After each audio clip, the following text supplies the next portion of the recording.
Marcos resign! Marcos resign! Magtatapos po ako sa isang panalangin. Ama ko, hindi naman po lingid sa inyo ang nangyayari sa bayang ito. Kunin niyo na rin po si John Vic. Isama niyo na rin po ang mga tulpo. Alam niyo, huwag niya sanang pahintulutan pa ng Diyos na magkaroon pa ng mabigat na pagsubok ang bayang ito. Sana yung mga nagmamatsyag pa, yung sinasabi nila sa social media, lumalaban sila sa katiwalian. Pwede ba kayong matatapang sa social media, sumama kayo sa mga taong nagmamahal sa bayang ito na nandito ngayon sa liwasang Bonifacio?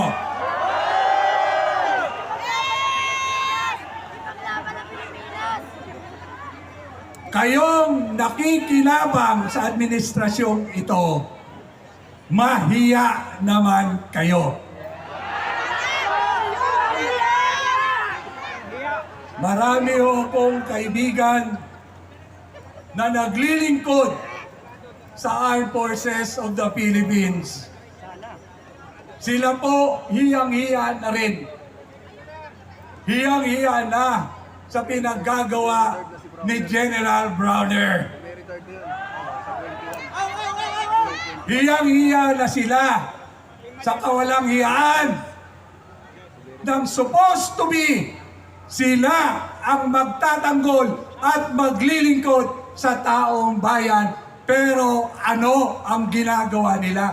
Nagpasakampan, nagpasakop sila sa mga salot sa bayan. Kaya tuloy-tuloy ang pagnanakaw ng administrasyong ito dahil nagbibigay-bigihan ang ating mga kasundaluhan at ang ating mga kapulisan. Pero ang taong bayan, hinog na hinog na. Hinog na. Napipitasin na namin kayo.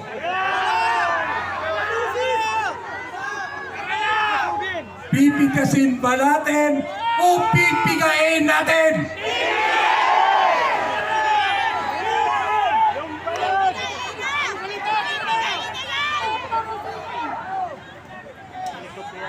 Hindi na ho sila makatulog. Bagay, hindi na rin ho talaga natutulog yan dahil kasisinghot eh.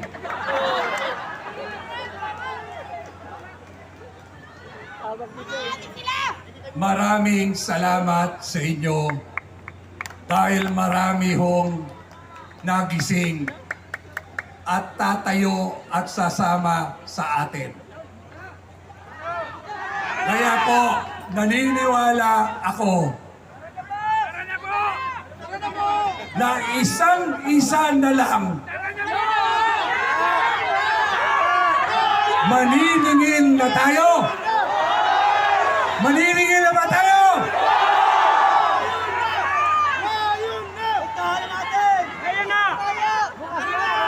Diretso na ba tayo?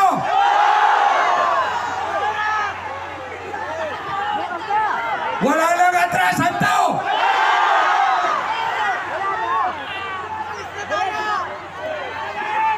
Kung yung The Big One, yung Marikina Fault Line ay napigilan, baka itong The Big One hindi kaya pigilan.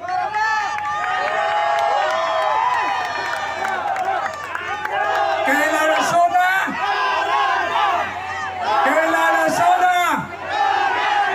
27! Kailan tayo magkikita-kita ulit? Didiretso na tayo!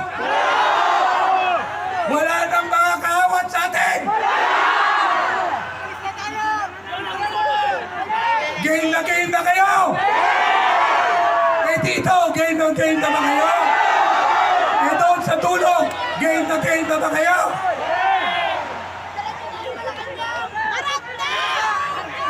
Bangag.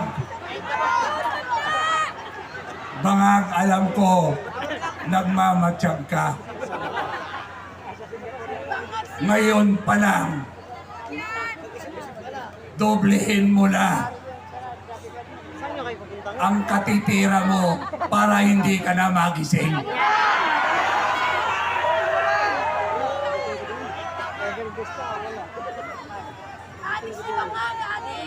Hihintayin pa ba natin?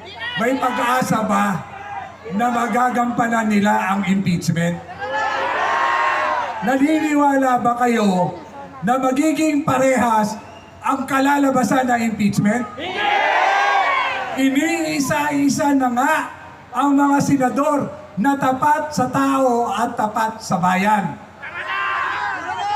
Susunod na si Alan Peter Cayetano.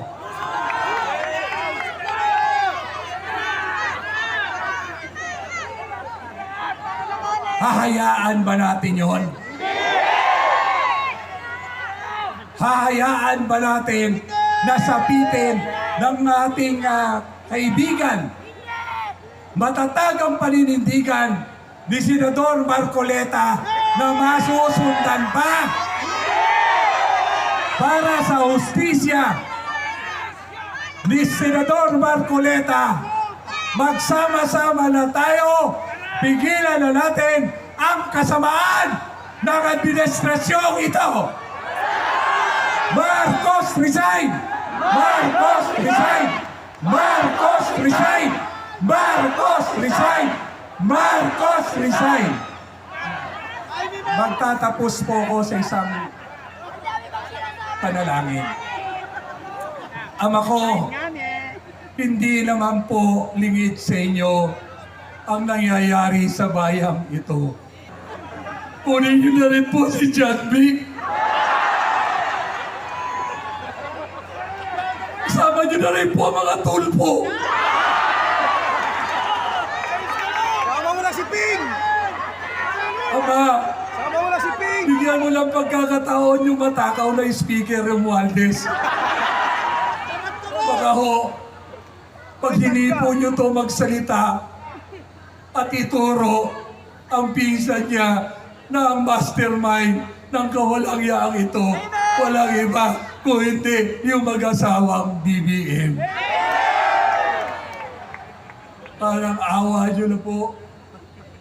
Hindi naman po lingid sa inyo kung paano po kami pinaglalangan ng pamilya ito. Wala po kaming maipapangako sa iyo, Ama. Kung hindi, paglilingkuran ka po namin ng buong puso at katapatan, tapusin niyo lang po ang kawalang-iyaan ng Marcos na ito. Sabi nga po, Ama, pag merong higit sa isa na magtitipon sa ngalan mo, considered granted po ang aming kahilingan. Ngayon pa lang, nagpapasalamat na po kami. Ama, kunin mo na po! Kunin niyo na po sila!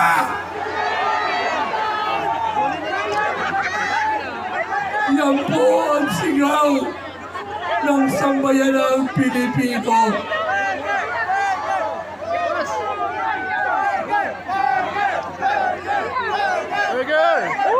Isama niyo na ho yung mga tumatayong judges, prosecutor sa impeachment. Lalo na ho yung babaeng bumubula ang laway. Lalo na po yun si Ortega. Lalo na yung Adjung. At higit sa lahat, Ama. Kunin mo na ho. Lalong-lalo na itong si Pink Lawan, ay si Pink Lacson.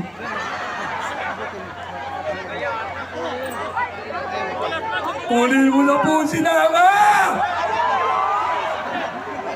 Muli po, kami po ay umaasa sa himala po ninyo. Mabuhay ang Pilipino!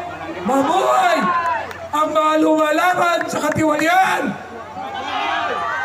Mabuhay ang UPI! Mabuhay ang Sambayanang Pilipino!